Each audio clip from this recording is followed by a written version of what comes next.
Switzerland में रविवार को अमेरिका और ईरान के बीच समझौते को लेकर बातचीत होती है, लेकिन वो बातचीत तनाव में बदल जाती है।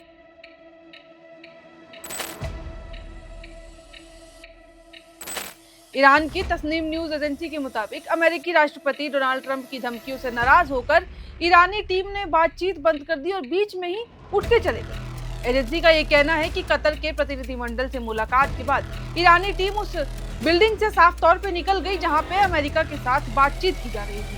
पहले दोनों पक्षों के बीच हाथ मिलाने और यहां तक कि जॉइंट फोटो सेशन की प्लानिंग की गई थी, लेकिन ईरानी टीम ने इसमें हिस्सा लेने से साफ इनकार कर दिया और चलते समझौते के बीच वो बाहर हो गए। न्यूज एजेंसी ने यह दावा किया है कि बातचीत शुरू होने से तुरंत पहले ट्रंप ने ईरान को दरअसल धमकी दे दी थी। इसमें उन्होंने ईरान से लेबनान में हिजबुल्लाह को रोकने को कहा था और ऐसा ना करने पर उन्होंने ये दावा किया, उन्होंने ये धमकी दी कि अगर ऐसा नहीं होता है तो वो ईरान पर पहले की तरह हमला कर देगा। और ट्रंप की इस टिप्पणी के बाद ईरानी टीम नाराज हो जाती है और फिर वहां से गायब हो जाती है। हालांकि ये सब ईरान के ही न्यूज एजेंसी का कहना है और ईरान अमेरिका की धमकियों से नहीं डरता है, ऐसा उनके नेतृत्व जो कर रहे थे उन्होंने कह दिया। हालांकि इस बीच स्विट्जरलैंड में मौजूद एक अमेरिकी अधिकारी ने ईरानी न्यूज एजेंसी के इन सब दावों को गलत बताया। उनका ये कहना है कि ईरानी डेलीगेशन अभी भी बातचीत के लिए मौजूद है और उन्होंने मध्यस्थ देशों को बातचीत छोड़ने के लिए कहा था, ना कि हमें। अमेरिका और ईरान के बीच स्विट्जरलैंड में हुई बातचीत के बाद हालांकि सोमवार को अगर देखा जाए तो जो असर साफ नजर आता है, चाहे इनके बीच में तनाव हो, लेकिन वो असर अंतर्राष्ट्रीय बाजार में साफ नजर आया। कच्चे तेल की कीमतों में गिरावट आ गई। ईरान ने यह दावा किया कि उसे तेल और पेट्रोकेमिकल उत्पादों के निर्यात के लिए कुछ छूट मिल गई है, जिससे वैश्विक बाजार में तेल आपूर्ति को लेकर चिंताएं भी कम हो गई है। वहीं ब्रेंट क्रूड की कीमत $1.53 यानी कि करीब $1.9 गिरकर $89.04 प्रति बैरल पर आ गई है। कारोबार की शुरुआत में कीमतें $82.30 प्रति बैरल तक पहुंच गई थी। अब इसकी वजह से अमेरिकी राष्ट्रपति डोनाल्ड ट्रंप की ईरान के खिलाफ फिर से युद्ध शुरू करने की चेतावनी और ईरान की हॉर्मुज को दोबारा बंद करने की धमकी आ गई। यानी कि समझौता बार बार बिगड़ने लगता है। अब इन सब में देखा जाए तो अगर आपको कहीं ना कहीं समझ आया होगा कि कारण क्या है, किस वजह से हमेशा बातचीत फंस जाती है। हमें लगता है कि कारण लेबनान है।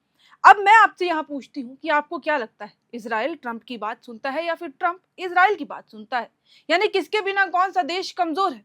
अच्छा ठीक है, चलिए छोड़िए, सवाल को मैं सीधा पूछती हूँ। आपको क्या लगता है कि नेतन्याहू जो भी करते हैं क्या वो ट्रंप से पूछ के करते हैं, या ट्रंप जो भी कहते हैं वो इजराइल से पूछ के करते हैं? क्योंकि ये सारी बातें जो है मार्केट में चल रही हैं और हमेशा ऐसा कहा जाता है कि जो भी करते हैं, अमेरिका जो भी कहता है वही नेतन्याहू करते हैं। हालांकि अब इस पूरे मामले में देखा जाए तो नेतन्याहू का ये कहना है कि वो अमेरिका की हर इच्छा से मुताबिक काम नहीं करते हैं। और नेतन्याहू का तो ये बयान तब आया जब अमेरिकी राष्ट्रपति डोनाल्ड ट्रंप और उपराष्ट्रपति जेडी वेंस ने उन पर सार्वजनिक रूप से तीखी टिप्पणी की थी, और वो भी तब जब सब कुछ ठीक चल रहा था। अब इस पूरे मामले में नेतन्याहू का ये कहना है कि वो ईरान को परमाणु हथियार हासिल नहीं करने देंगे, चाहे कुछ भी हो जाए। और लेबनान से भी जो भी उनके सैनिक मौजूद हैं वो वहां से नहीं हटेंगे जब तक कि उनको ना लगे कि हम सुरक्षित हैं। नेतन्याहू ने यरूशलेम में इंटरनेशनल पॉलिसी समिट में कई मुद्दों पर बयान दिए। उन्होंने करीब 50 साल पहले एक अभियान में अपने भाई योनी नेतन्याहू की मौत का भी जिक्र किया था, और क्यों किया था वो भी बताऊंगी। अब यरूशलेम में देखा जाए तो जेएनएस समिट को संबोधित करते हुए इजराइल के प्रधानमंत्री बेंजामिन नेतन्याहू ने यह कहा, उनका ये कहना है कि अमेरिका में लोग कहते हैं कि राष्ट्रपति डोनाल्ड ट्रंप जो कहते हैं वो सब करते हैं और मैं वो सब सुनता हूं। वहीं इजराइल में लोग ये समझते हैं कि मैं वो सब करता हूं जो ट्रंप चाहते हैं, और कुछ लोग ये कहते हैं कि जो मैं कहता हूं वो ट्रंप करते हैं। लेकिन इनमें से कोई भी बात सही नहीं है। हम आजाद और गौरवशाली देशों के नेता हैं, कभी कभी हमारे राय एक दूसरे से अलग हो जाते हैं। हम अपने हितों के लिए खड़े होते हैं और उसी के मुताबिक काम करते हैं। मैं इजराइल के हितों और उसकी सुरक्षा के लिए खड़ा हूं और वैसे ही काम करता रहूंगा। अक्सर हमारी सोच एक जैसी होती है, लेकिन कभी कभी ऐसा नहीं हो पाता है कि जो वो कहें वो मैं करूं और जो मैं कहूं वो करे। हम एक दूसरे की संप्रभुता, नेतृत्व और अपने लोगों के प्रति प्रतिबद्धता का सम्मान करते हैं और उन्हीं के लिए सिर्फ काम करते हैं। अब बेंजामिन नेतन्याहू ने इस मौके पर अपने भाई योनी नेतन्याहू को भी याद किया था, क्योंकि उन्होंने उन्हें देश का हीरो बताया। नेतन्याहू ने एक बार फिर से कहा कि वे ईरान को परमाणु हथियार हासिल नहीं करने देंगे। भाई को इसीलिए याद किया क्योंकि 50 साल पहले एक जंग छिड़ी थी जहां पे वो शहीद हो गए थे। अब इन सब मामलों में जब नेतन्याहू ये कहते हैं कि मैं पीछे नहीं हटूंगा, मौजूद रहेंगे जब तक यहाँ तक कि ईरान जो है वो समझ नहीं जाता कि परमाणु तो हम उनको नहीं बनाने देंगे। अब पिछले दिनों में अमेरिकी राष्ट्रपति ट्रंप ने नेतन्याहू को सार्वजनिक रूप से उनकी आलोचना की थी। उसके बाद उनके जो उपराष्ट्रपति जेडी वेंस है, उन्होंने भी ऐसे ही उनकी आलोचना की और उन पर जुबानी हमलों से बाज आने की हिदायत दी थी। अब इन बयानों के बाद पहली बार नेतन्याहू ने ट्रंप से अपने संबंधों को लेकर पब्लिकली पहली बार बयान दिया था। हालांकि ट्रंप ये बार बार कर रहे थे, लेकिन नेतन्याहू पहली बार ऐसा कुछ कर रहे थे। अमेरिकी राष्ट्रपति डोनाल्ड ट्रंप ने लेबनान में इजरायली हमलों पर नाराजगी जाहिर की थी, ये सबको पता है। तब उन्होंने कहा था कि पूरे इलाके को तबाह करना कोई समझदारी नहीं है। इससे पहले ट्रंप ने यह भी बयान दिया था नेतन्याहू को लेकर, उन्होंने हिदायत दी थी, ये कहूंगी कि आप समझदार बनिए। लेबनान और हिजबुल्लाह के इस मामले में आपको जिम्मेदारी दिखानी जरूरी होगी, आप ऐसे हमले नहीं कर सकते। पिछले हफ्ते G7 समिट में पत्रकारों से बात करते हुए अमेरिकी राष्ट्रपति ने यह भी कहा था कि प्रधानमंत्री नेतन्याहू जो है वो बस बिना सर पैर की बातें कर रहे हैं। उनका ये कहना है कि लेबनान में ऐसे हमलों की कोई जरूरत ही नहीं है जो वो जानबूझकर कर रहे हैं। ट्रंप ने इजराइल के बारे में ये जब बातें कही, साथ ही साथ ये भी कहा कि इजराइल हिजबुल्लाह से कुछ ज्यादा ही लंबे समय से लड़ रहा है, जिसकी वजह से बहुत सारे लोग मारे गए और अभी तक संख्या हजारों से ऊपर जा चुकी है। जब आप किसी को खोज में रहते हैं और पूरे इलाके को तबाह करना चाहते हैं तो वो कोई समझदारी की बात नहीं होती, क्योंकि वहां आम लोग भी रहते हैं। वहां रह रहे सब लोग हिजबुल्लाह के नहीं हैं, वो लोग नॉर्मल लोग हैं जिनकी कोई गलती नहीं है।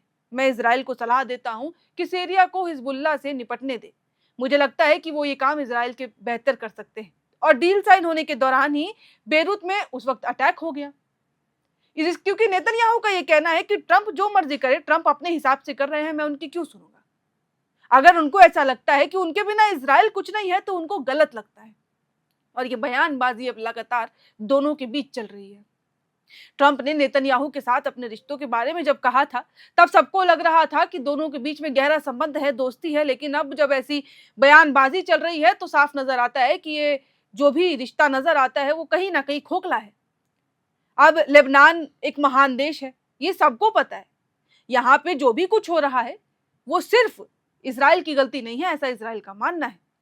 इजराइल का साफ तौर पे ये कहना है कि जब समझौता हुआ था ईरान और अमेरिका के बीच में, तो इसका इन्होंने जो था पूरी तरीके से विरोध किया था। ऐसा कहना था नेतन्याहू का कि मैं इस समझौते में साथ नहीं हूं, इसको तोड़ने के लिए मुझे जो भी लगेगा मैं वो सब करूंगा। और जैसे ही समझौता साइन हुआ था, उसी के कुछ घंटों बाद इजराइल ने लेबनान पर बड़ा हमला कर दिया था, जिसके बाद फिर से अमेरिका और ईरान के समझौते के बीच दरार आ गई।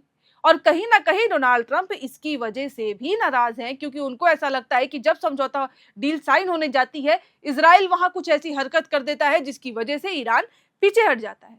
हालांकि अमेरिका खुद भी ये जानता है कि वो भी पूरी तरीके से समझौते को नहीं मानता है, क्योंकि जब तक परमाणु उसके हाथ नहीं लगेंगे तब तक तो उसका भी पूरा अभियान सफल होगा नहीं। लेकिन जब इजराइल ऐसा कुछ करता है तो ट्रंप मुंह फैला के बैठ जाते हैं और सोशल मीडिया पर बयानबाजी चालू कर देते हैं। ट्रंप कहते हैं कि लेबनान एक महान देश हुआ करता था, जहां बड़े बड़े प्रोफेसर, डॉक्टर और वकील हुआ करते थे।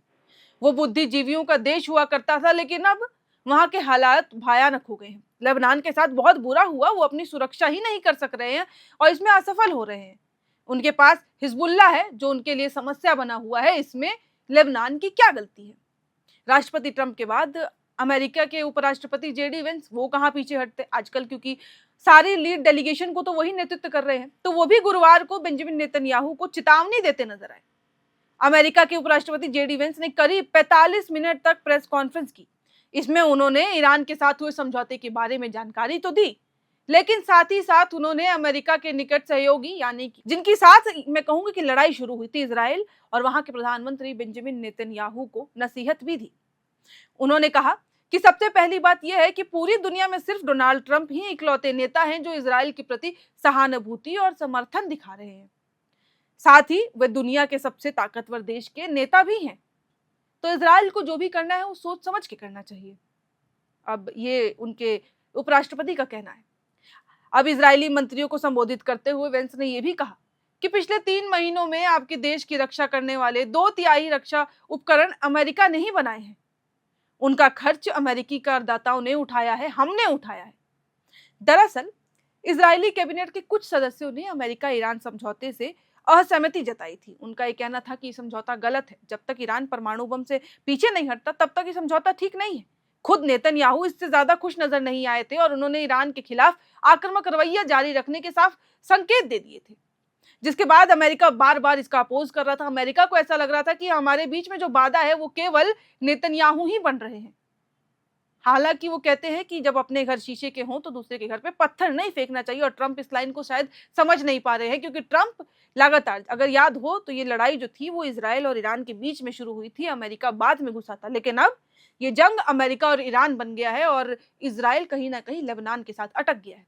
और इजराइल का ये साफ कहना है कि हमने जिस मुद्दे के साथ, जिस मोटो के साथ ये जंग शुरू की थी, वो तो मोटो पूरा ही नहीं हुआ। यहाँ तो अमेरिका अपना फायदा देख रहा है, जिसकी वजह से अब दोनों देशों के बीच तकरार साफ नजर आ रही है।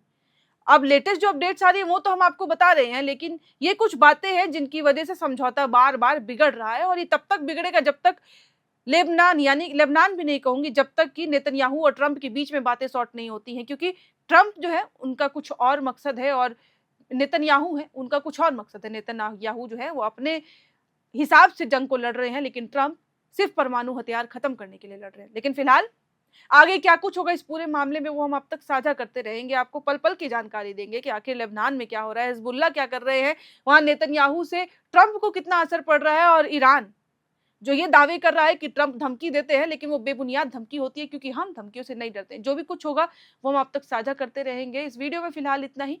कैमरे के पीछे मौजूद है मेरे सहयोगी श्रेया, और ऐसी ही तमाम और खबरों के लिए आप देखते रहें air now. FRP pressure vessels are made using fiber reinforced plastic, a powerful combination of high-strength glass fibers and corrosion-resistant resin. At Duraplast, we manufacture these vessels using advanced filament winding technology. Layer by layer, resin-coated glass fibers are precisely wound over a rotating mold, creating a structure that is lightweight, high-strength, and built to handle pressure. The result? Superior corrosion resistance, longer lifespan, lower maintenance costs for industries that demand performance without compromise. For customized FRP pressure vessel solutions,